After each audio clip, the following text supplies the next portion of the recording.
Merci de rester fidèle à l'ORTM et les territoires du Sokura, même heure à Yangasso, dans la région de Sa.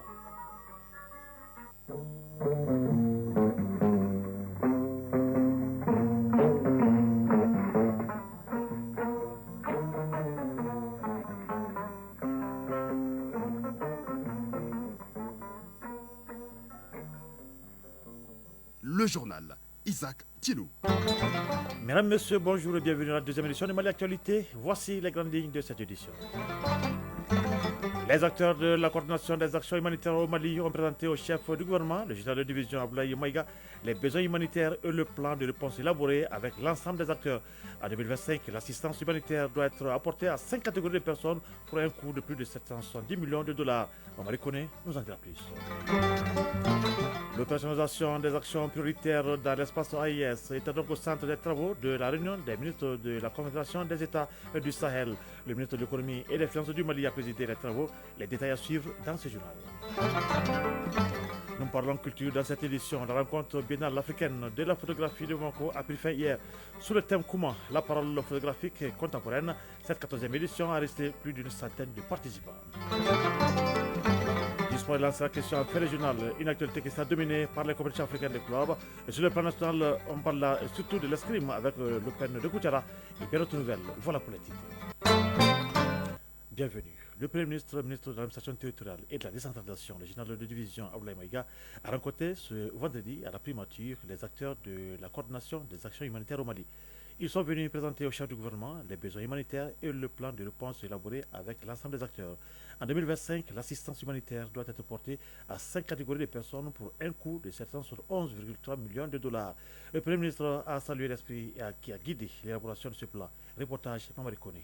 C'est un document cohérent et unique qui est présenté au chef du gouvernement. Un document élaboré par l'ensemble des acteurs de la coordination humanitaire dans un contexte particulier. Un contexte marqué par une crise complexe découlant de la situation sécuritaire exacerbée par des facteurs de vulnérabilité, des défis socio-économiques et le changement climatique. Colonel Hassan Badialo Touré, ministre de la Santé et du Développement social. Le travail a commencé depuis le niveau local, communautaire, le niveau régional et la phase nationale. On a fait tout ensemble. Cette année a été une année assez difficile avec les inondations et tout ce qui s'ensuit. Le document vise 2 objectifs stratégiques, à savoir sauver et préserver la vie et la dignité des populations et garantir un accès minimum et équitable aux services sociaux de base aux personnes vulnérables à travers une assistance multisectorielle. Kassim Diagne, coordinateur résident et coordinateur humanitaire du système des Nations Unies au Mali par intérim. Processus qui a été extrêmement inclusif et je voudrais ici vraiment saluer le leadership de Madame la ministre et l'ensemble de ses équipes et aussi d'autres équipes sectorielles du gouvernement malien pour vraiment l'accompagnement, mais les conseils qui nous ont permis donc de faire ce plan qui a été un plan inclusif, participatif avec l'ensemble des communautés, mais aussi des bénéficiaires sur le terrain. En 2025, les organisations humanitaires devraient apporter une assistance essentielle à 5 catégories qui sont les déplacés internes, les réfugiés et demandeurs d'asile, les rapatriés, les retournés et les victimes des violences basées sur le genre. Le Premier ministre a salué l'esprit qui a guidé l'élaboration de ce plan. Le général de division Abdoulaye Maïga. Besoins humanitaires et plans de réponse pour le Mali. Justement, ce que nous recherchons, c'est l'inclusivité, et vous l'avez mentionné, et surtout la cohérence et plus de coordination. Je pense qu'in fine, tous ces paramètres permettront de faciliter le contrôle et surtout de s'assurer de l'impact positif recherché sur les populations à travers la conjugaison des efforts à la fois du gouvernement et appuyés par les partenaires que vous représentez. Donc je me réjouis du fait de savoir que c'est la première fois qu'il y a un tel exercice de cohérence, d'intégration entre votre démarche d'un côté, bien entendu, la démarche gouvernementale. Le plan de réponse humanitaire 2025 sera lancé dans les prochains jours. Le ministre de l'économie et des finances a présidé hier les travaux de la réunion des ministres de conférence de la Confédération, je veux dire, des États du Sahel. Il s'agissait pour les ministres donc, des 3 pays de statuer sur l'opérationnalisation des actions prioritaires dans l'espace AES. Au nombre des actions prioritaires, on peut retenir la création de la Banque confédérale pour l'investissement, l'harmonisation des actions allant dans la facilitation des échanges commerciaux, la création d'une centrale d'achat, entre autres. Reportage Youssouf Diakité. Cette réunion des ministres de la Confédération des États du Sahel vise à concrétiser les actions prioritaires contenues dans la feuille de route adoptée par les chefs d'État de la Confédération en juin 2024 à Niamey. Nakanambo Aboubakar, ministre burkinabé de l'économie et des finances. En ce qui concerne le volet développement, nous pensons qu'il y a beaucoup à faire et cette réunion est une réunion importante pour faire en sorte que sur ces volets, nous puissions faire bouger les lignes.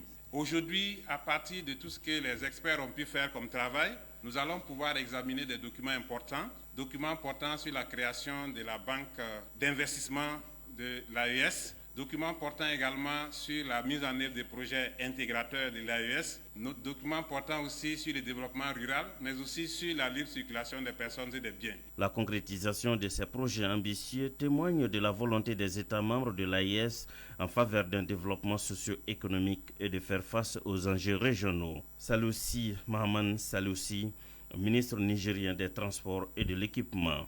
Des projets qui s'inscrivent en droite ligne de cette volonté de nos plus hautes autorités. Les assises de Bamako sont donc un pas décisif dans la marche inexorable pour rendre effective la mise en place de notre confédération. Aloussene Sanou, ministre de l'économie et des finances. L'objectif recherché par la présente rencontre est de matérialiser la volonté des chefs d'État à offrir aux populations un espace économique garantissant davantage d'échanges commerciaux, de libre circulation des personnes, d'intégration économique, de sécurité, de mutualisation des moyens, de financement des projets structurants, de bien-être et de cohésion sociale. À ce titre, nous devrions, au terme de notre session, atteindre les objectifs spécifiques, valider la feuille de route concernant l'opérationnalisation de la Banque régionale d'investissement, proposer le projet de texte relatif au prélèvement confédéral AES.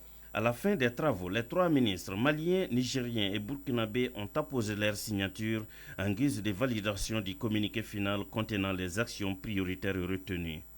Sur notre plan, plus de 2,670 milliards de francs CFA, c'est le budget prévisionnel 2025 de l'ANAM, l'Agence nationale d'assistance médicale. Un budget qui connaît une diminution de 12% par rapport à celui de 2024. Ce budget est soumis donc à l'examen et à la validation des administrateurs réunis pour leur 22e session. À l'ordre du jour, le programme d'activité de l'ANAM au titre de l'année 2025, l'examen et l'adoption du rapport d'activité et financier 2024. Le compte rendu est signé Sokona Kabisogo. Au cours des 3 années de mise en œuvre du RAMED, régime d'assistance médicale, près de 4 millions de personnes ont été immatriculées, parmi lesquelles environ 500 000 personnes ont bénéficié de prise en charge médicale totale, y compris des blessés de guerre. Une preuve de l'immensité des défis que l'Agence nationale d'assistance médicale se doit de relever. C'est autour de ces défis, mais aussi des acquis que les administrateurs de l'ANAM tiennent leur 22e session. Amé Ben Haman Traoré, directeur général de l'Agence nationale d'assistance médicale. Nous avons pratiquement plus de 800 communes. Sur ces 800 communes, nous n'avons que 100 communes qui ont contribué au dispositif. Vous voyez qu'il y a vraiment un écart considérable à combler. Par rapport à la mobilisation des ressources, comme vous le savez, nous avons créé un service totalement dédié au recouvrement des contributions des collectivités territoriales. Ce service a commencé à travailler en 2023. Nous pensons que ce service va atteindre sa vitesse de croisière pendant l'année 2025 pour pouvoir sillonner pratiquement toutes les localités du Mali. Sur les 74 activités programmées au titre de 2024, l'ANAM a pu réaliser 52, soit un taux d'exécution de plus de 70%. Abdoulaye Guindo, secrétaire général du ministère de la Santé et du Développement social. Ces réalisations conduisent aux résultats suivants. L'immatriculation au RAMED de 68 778 nouveaux bénéficiaires sur une prévision de 100 000, soit un taux de réalisation de 68,77%.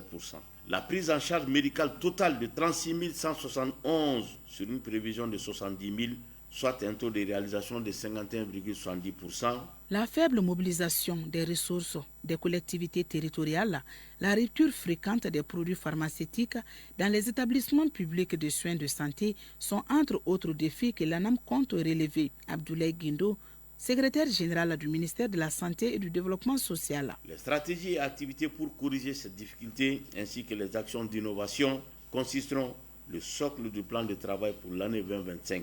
Ce plan est structuré autour de 92 activités et réparti en 7 axes principaux: les engagements institutionnels, l'immatriculation, les prestations médicales, le renforcement des capacités, le développement du système d'information, la gouvernance et la communication. Pour la mise en œuvre efficace de ce plan de travail de 2025, il est prévu un budget équilibré en recettes et en dépenses à 2,670 milliards de francs CFA.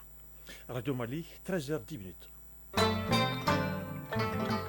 Hors de nos frontières, le Nigeria intègre les BRICS Plus en tant que pays partenaire, a annoncé le gouvernement brésilien qui assure la présidence tournante du bloc. Ainsi, grâce à ce statut créé en 2024 lors d'un sommet à Kazan, le Nigeria rejoint d'autres pays partenaires comme la Biélorussie, la Bolivie et la Malaisie. Cette adhésion, selon le ministère brésilien des Affaires étrangères, reflète la volonté du groupe d'accroître la diversité économique et d'inclure davantage de puissances régionales. Madagascar, Antananarivo, la capitale, a désormais une nouvelle maire, si vous voulez. Il s'agit donc d'Arilalala Ramanatha Soa, donc la candidate de la coalition présidentielle IRMAR, j'allais dire. Alors, le tribunal administratif donc, a confirmé hier les résultats provisoires de la commission électorale qui l'a donné en tête avec 43,24% des suffrages. Sans majorité absolue, elle est élue pour un mandat de 5 ans. Elle va devoir composer avec une majorité relative de 23 sièges sur 55 et une opposition municipale qui conteste toujours son élection. Le gouvernement israélien a approuvé la nuit dernière l'accord de trêve avec le Hamas. Cet accord prévoit, dans une première phase de 6 semaines, la libération de 33 otages détenus à Gaza en échange de plus de 700 prisonniers palestiniens, suivant les recommandations exprimées par le cabinet de la sécurité israélienne, selon un bref communiqué officiel. Annoncé par les États-Unis et le Qatar mercredi dernier, cette trêve ambitionne de déboucher à terme sur une fin définitive de la guerre. Dès demain dimanche, donc, toutes les opérations militaires seront suspendues et l'armée israélienne se retire partiellement de la bande de Gaza. Et puis la Russie et l'Iran renforcent leurs liens de coopération. Le président russe Vladimir Poutine et son homologue Massoud Pezeshkian ont signé donc hier à Moscou et au Kremlin un accord de partenariat stratégique global. L'accord prévoit de développer la coopération militaire et de se soutenir face à des menaces sécuritaires. Il prévoit aussi des échanges dans le domaine des utilisations pacifiques de l'énergie atomique, notamment la construction d'installations d'énergie nucléaire. Il s'agit d'un texte de 47 articles aux objectifs ambitieux selon Vladimir Poutine. Le président Massoud s'est réjoui de la signature de cet accord. Révélons la question nationale pour dire que pour permettre au public majoritairement jeune de connaître l'histoire des armées, les révolutions et le fonctionnement de l'armée, tel est le retour donc de cette journée porte ouverte au musée des armées. Cette activité s'inscrit dans le cadre de l'initiative de l'amicale des anciens élèves du Britannique militaire Mali qui organise donc la semaine de cohésion armée-nation. L'amicale donc des anciens élèves du Britannique militaire Mali sert donc ainsi le 20 janvier, fête de l'armée. Ainsi, elle a initié plusieurs activités. Le point avec Abdoukarim Kaba. Offrir un cadre parfait aux jeunes et à la population de tout savoir sur l'armée, son évolution et sa capacité actuelle, tel est le sens donné à cette journée porte ouverte au musée des armées. Abou Ahmed Diallo, président de l'amicale des anciens élèves du Britannique militaire. Pour permettre à la population malienne de venir visiter l'essentiel que nous avons appelé l'histoire du Mali, qui est important à tous les niveaux, pour permettre aux citoyens lambda de revivre, de connaître son histoire et aussi les différentes mutations de son armée. Du stand du régiment des commandos parachutistes à celui de l'amicale des anciens élèves du Britannique militaire, en passant par la police, la garde nationale, le génie militaire, la protection civile et l'école de maintien de la paix, les visiteurs du jour se sont bien imprégnés des différentes composantes. Lobo Sissoko, visiteuse. L'informatique militaire, ils nous ont dit que toutes les communications qui se passent ici, c'est eux qui font ça. Après, les génies militaires, tout ce qui concerne les bombes, les grenades, tout quoi. Et ici, ils nous ont expliqué ça. Je dirais qu'aujourd'hui, on a passé une très belle journée. Fanta Sissoko, visiteuse. La date de création des sapeurs-pompiers, c'est depuis les années 1952. Et en plus de ça aussi, j'ai vu que chaque cadre a sa fonction. Colonel-major Yacouba Traoré, directeur général du musée des armées. Le choix de l'endroit pour inviter toute cette jeunesse à venir voir tout ce qui se passe au musée des armées comme passé, cela me donne beaucoup d'énergie et de motivation surtout. Toutes les armées sont représentées avec du nouveau matériel et même les anciens matériels. Donc cela dénote, cela montre à la jeunesse qu'il faut encore travailler. Il faut continuer davantage à soutenir son armée. L'initiative de l'amicale des anciens élèves du Prytanée militaire est d'une importance capitale dans la relation entre l'armée et son peuple. Général de brigade Alou Boïdjara, chef d'état-major de l'armée de l'air. Message important que l'AEPM transmet là, parce que c'est un message de soutien aux forces armées, c'est un message de solidarité et c'est l'engagement citoyen. La célébration du 20 janvier par l'amicale des anciens élèves du Prytanée militaire se poursuivra ce dimanche avec le cross de la paix et de la cohésion sociale. Les rideaux sont tombés sur la 14e édition de la rencontre de Bamako, Biennale africaine de la photographie, lancée depuis le 16 novembre 2024 sous le thème Kouma, la parole photographique contemporaine. Cette 14e édition a resté plus d'une centaine de participants. La cérémonie de clôture s'est déroulée hier au Musée national, présidé par le secrétaire général du ministère en charge des artisanats et de la culture. Reportage Ibrahim Kaoukonati. En conclave à Bamako, la création photographique contemporaine est au cœur de ce regroupement de plus de 120 photographes, vidéastes, amateurs et les professionnels. William Evan, participant venu de la Côte d'Ivoire. J'ai exposé des œuvres qui parlent de la mémoire. C'est des œuvres qui vont explorer en fait la mémoire qui se déplace sur différents espaces, notamment de l'espace africain vers l'espace occidental.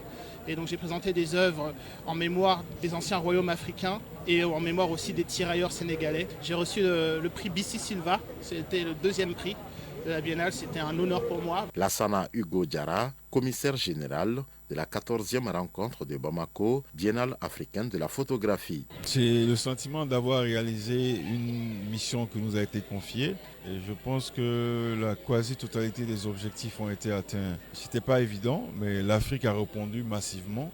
Le continent était présent, les expositions ont eu lieu, les tirages sont de qualité.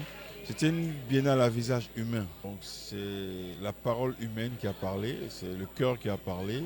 Et vive la photo. À l'issue de 2 mois, 3 établissements scolaires ainsi que de nombreux élèves ont été récompensés. Michel Knopp, représentant de la délégation de l'Union européenne. Pour cette édition, l'Union européenne a eu le privilège de soutenir un programme dédié à la jeunesse en partenariat avec les organisateurs de la Biennale.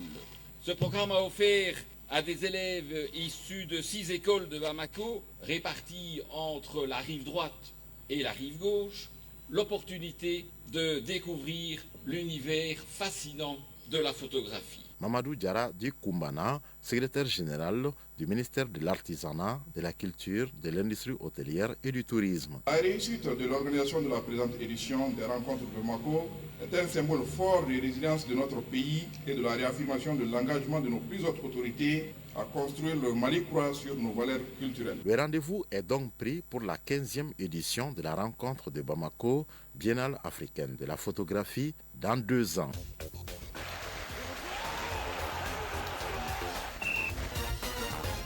C'est l'heure du sport. Compétition africaine des clubs de football. La 6e et dernière journée de la phase de groupe de la Ligue des champions de la CAF se dispute ce week-end. Les projecteurs sont braqués sur les 2 places restantes en quart de finale, tandis que les batailles pour les premières places dans plusieurs groupes promettent un suspense important.